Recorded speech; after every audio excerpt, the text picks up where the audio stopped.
నిరీక్షణ prayer house మరియు centre సంఘముల తరపున సంతోష సమాధానములకు నిలయమైన యేసుక్రీస్తు నామములో మీ అందరికీ నా శుభములు. ఈరోజు దేవుని వాగ్దానం యెషయా గ్రంథం 29వ అధ్యాయం 19వ వచనం. యెహోవా యందు దీనులకు కలుగు సంతోషము అధికమగును. యెహోవా కారణంగా దీనులు మరి ఎక్కువగా సంతోషిస్తారు. అందరిలో బీదలు ఇశ్రాయేలు ప్రజల పవిత్రుడి కారణంగా ఆనందిస్తారు. వినయం గలవారికి పేదలకు ఘనత కలుగుతుంది. క్రౌర్యం, ద్వేషం, తిరస్కారం, కీడు, అన్యాయం సమసిపోతాయి. యెషయా గ్రంథం 61వ అధ్యాయం 1వ వచనం. దీనులకు సువర్తమానం ప్రకటించుటకు, చెరలో ఉన్న వారికి విడుదల కలుగజేయుటకు, నలిగిన హృదయం గలవారిని దృఢపరచుటకు, కలగబోయే భవిష్యత్ కాలంలో ఈ రోజుకు సునాద సంవత్సరానికి సంబంధం ఉంది.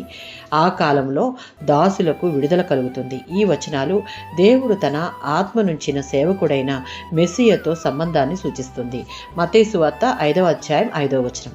సాత్వికులు అనగా దీన మనస్సు కలవారు ధన్యులు, వారు భూలోకమును స్వతంత్రించుకుందరు. దేవుని పట్ల వినయం, అణుకువ గలవారు సాత్వికులు. వారు దేవునిలోనే తమ ఆశయాన్ని కనుగొంటారు. తమ మార్గాన్ని పూర్తిగా దేవునికి అప్పగించుకుంటారు. వ్యక్తిగతంగా తమకు ఏం జరుగుతుందో అని కాక దేవుని పనిని గూర్చి, ఆయన ప్రజలను గూర్చి ఎక్కువ ధ్యాస గలవారై ఉంటారు. చివరకు భూమిని స్వతంత్రించుకునేది వారే.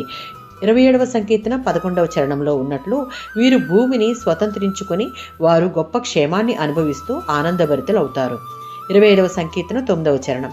దేవుడు ఎవరికైతే బోధించదలుచుకున్నాడో అలాంటి వారిని మొదట వినయవంతులుగా చేస్తాడు. వారికి ఆయన ఏర్పరిచిన మార్గాలను బోధించి వారిని నడిపిస్తాడు. వారికి ప్రతి అవసరతను ఆయన సమృద్ధిలో నుంచి తీర్చి, ప్రతి పరిస్థితికి చాలని జ్ఞానమును ఇచ్చి, వాటిని జయించే సామర్థ్యమును కలుగజేసి, వారిని దేవుని దృష్టికి నీతి న్యాయాలను అనుసరించేవారుగా మార్చి వారిని సంతోషింపచేస్తాడు. ఆమేన్.